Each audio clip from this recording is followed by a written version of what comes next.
The 4 by Scott Galloway. Welcome to my channel. My name is Samuel and I want to make self-growth normal. If you want to make self-growth normal, because I don't want to do it alone, and who doesn't want to make self-growth normal, then make sure to smash that like button for the YouTube algorithm. And it helps with ranking and SEO and all this other stuff, and I really appreciate it because so much work goes into making these videos. So this book is, it's definitely one of the most unforgettable books I've ever listened to, in the most hilarious and yet somehow unbiased way. The author explains to us, under the scope of his colorful personality, if you will, what the 4 most powerful companies on the planet have in common. And I guess also what separates them a little. Written in 2017, so a lot of the stuff I have to say about this probably got bigger, if anything. Amazon is the world's biggest store. It's worth more than Macy's, Walmart, Target, Kroger, Nordstrom, Tiffany & Co., Coach, Williams-Sonoma, Tesco, IKEA, Carrefour, and The Gap combined. I think 4 of those I haven't even heard of before. Apple has become the global symbol, its logo at least, of Western values. And its cash on hand, at least at the time, was nearly the GDP of Denmark. 1 of every 6 minutes online is spent on Facebook. I think just Facebook alone. And now I think 2.6 billion people are on the platform. It's worth over $20 million per employee. Google is a modern man's god. It answers just about every single question any of us could possibly have. Their only competitors are each other. The first half of the book deconstructs their strategies, which is insane to think about. Just to think about. And the second half uncovers what allows them to flourish. And there's also this whole thing about what the future is of the 4 and what the 5th might be, when there is one. So let's talk a little about some of those things. He starts by talking about Amazon and like what it currently has under its belt. A lot of this you could, I think, get out of the Everything Store by Brad Stone. It's not really that much of a Jeff Bezos biography, more of like an Amazon biography. But there are some very interesting things about what separates Amazon in general from Walmart. And what's Walmart trying to do about that? What are Amazon's competitive edges and how did it get ahead of all these other companies in what seems like so quick an amount of time? What kind of strategy was Jeff Bezos using? What is he using now? And what is he going to do in the future? Or at least planning on doing in the future? And how are they moving across so many different platforms so easily? Areas. And what's the scariest thing about this? What's the most promising thing about it? Apple is the next chapter, or 2, I think. It's interesting what Galloway has to say about Apple. You know, I really don't think he likes them. I don't think that's because he has ideas of what they're not doing right, as much as ideas of also what they could be doing that they're not. And a lot of it actually has to do with the prices of their products and how just about everything Apple does with them, in general, takes advantage of our biology by providing a sense of luxury that is ultimately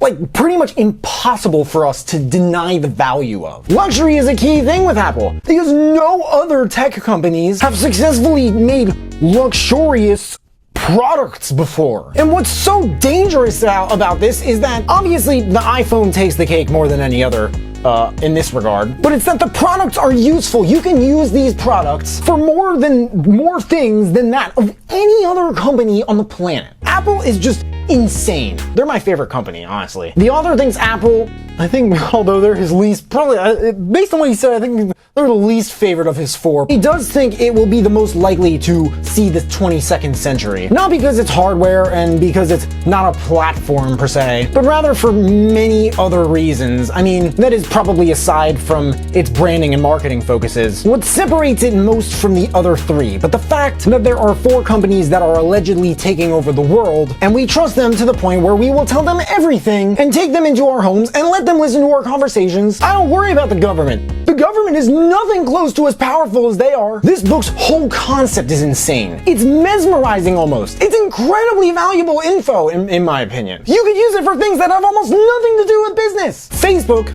is, in terms of size or I guess user base, is probably the biggest thing ever. There are 2.7 billion users every month on Facebook, Instagram, WhatsApp, or Messenger, and I think 2.1 are on at least one of those every day. I really only spend time on Messenger now, personally, since entering a relationship 5 months ago with someone I met through Facebook, and quitting making, self-produced music 3 months ago to start reviewing books on YouTube, an Alphabet subsidiary like Google, books I listen to on Audible, an app and company owned by Amazon, on my iPhone, an Apple product, to edit with iMovie, an Apple software, the videos containing Amazon affiliate links to the books in the description. And then if you guys buy any, I get commission, which helps me build this channel and keep making these videos. So I don't know about you guys, but there's just a lot of these companies that goes into what I do, at least every day. And that's just book reviews. The author also talks about Facebook by addressing their pixel, where if you go on any other company's site, like Nike's or Michael Kors or something like that, and those companies each have a Facebook pixel, that means they can retarget you through it on Facebook. And this is how you can go from one place to Facebook and see ads from that place about that product. It's because Facebook is connected to that web page you just went to through their Facebook pixel. And I think Facebook can do this through Google searches. And Google, you could call the new God to a degree. All our prayers are answered, all our questions at least, immediately as well. The author wrote that we pour out our deepest questions to our modern day God. Why is he not calling me back? How do you know if you should get a divorce? And answers mysteriously appear in less than the time required for a hat to drop. And it's like, Go.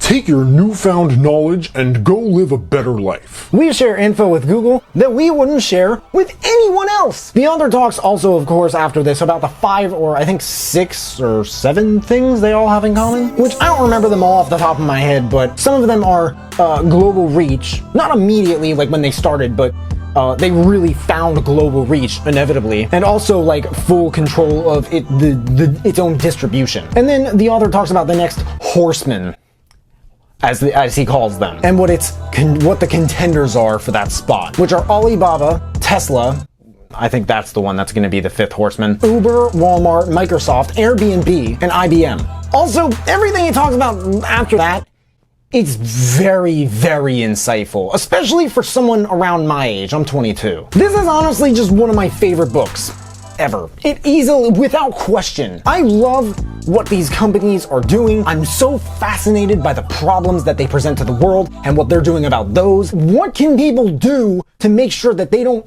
they actually thrive in this era? Because the more I learn about things like this, the more I seriously worry about the world. Quotes: I look up at the stars and see questions. I look down at my boys and see answers. Failure and invention are inseparable twins. How do you elegantly communicate to strangers that your skills, DNA, and background put you in the 1% no matter where you are? Easy. Carry an iPhone. Some people think luxury is the opposite of poverty. It is not. It is the opposite of vulgarity. Everyone wants to be king. All it takes is strength, speed, violent aggression, and being too stupid to know that you will fail to dethrone the king. It's easier to fool people than convince them that they've been fooled. Google has a monopoly on prayer when your gaze is turned downward. The Justice Department doesn't care about little companies until they get big. Nike paid Facebook to build its community, but now less than 2% of Nike's posts reach that community, unless that is they advertise on Facebook. If Nike doesn't like it, tough shit. They can go cry to the community on the world's other 2 billion member social network.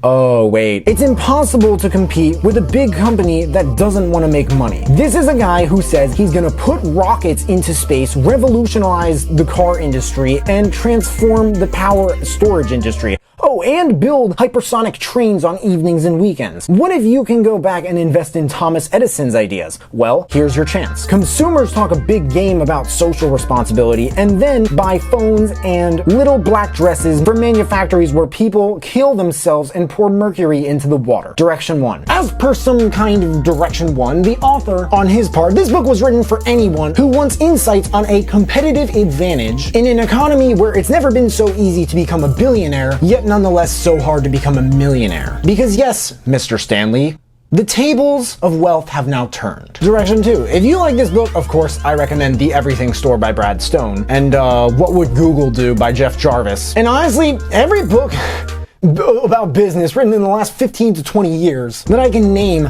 talks about Apple at some point. Other than the Steve Jobs bio, or I think Tim Cook bio, which I actually haven't checked on myself.